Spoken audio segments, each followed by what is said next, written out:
Cereals and grains name in English and Hindi both with pictures. Hindi में इसे जो कहते हैं और इंग्लिश में इसे बार्ले कहते हैं।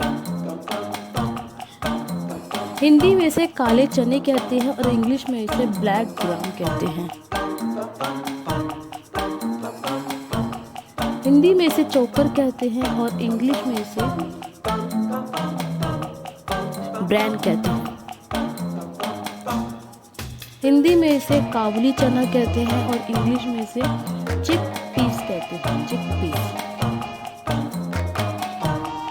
हिंदी में इसे मकई के भुने हुए फूल कहते हैं और इंग्लिश में इसे कहते हैं कॉर्नफ्लेक्स। हिंदी में इसे दलिया बोलते हैं और इंग्लिश में इसे बोलते हैं क्रैक्ड व्हीट। हिंदी में इसे बोलते हैं मेथी और इंग्लिश में बोलते हैं फेनुग्रीक। हिंदी में इसे चिवड़ा कहते हैं और इंग्लिश में इसे कहते हैं फ्लेक्ड राइस। हिंदी में इसे कहते हैं मसूर की दाल और इंग्लिश में इसे बोलते हैं लेंटिल।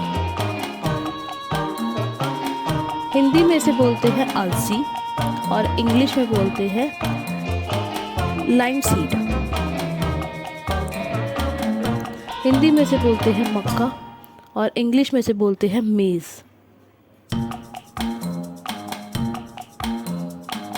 हिंदी में इसे बोलते हैं सरसों और इंग्लिश में बोलते हैं मस्टर्ड।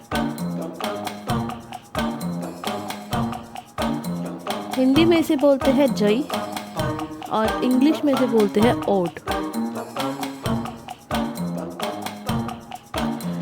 हिंदी में इसे बोलते हैं मटर और इंग्लिश में बोलते हैं पीस। हिंदी में इसे बोलते हैं जौ और इंग्लिश में बोलते हैं पोट बार्ले। हिंदी में इसे मंडुआ बोलते हैं और इंग्लिश में इसे बोलते हैं रागी। हिंदी में इसे मुरमुरे बोलते हैं और इंग्लिश में इसे बोलते हैं राइस बबल्स। हिंदी में से चावल कहते हैं और इंग्लिश में से बोलते हैं राइस।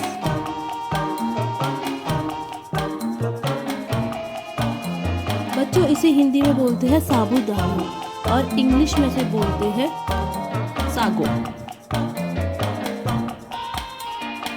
हिंदी में से बोलते हैं सूरजमुखी के फूल और इंग्लिश में बोलते हैं सनफ्लावर।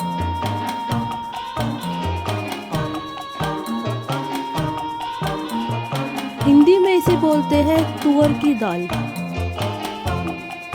तूर दाल। इसे इंग्लिश में बोलते हैं तूर दाल। हिंदी में से गेहूं बोलते हैं और इंग्लिश में से व्हीट बोलते हैं। Thank you.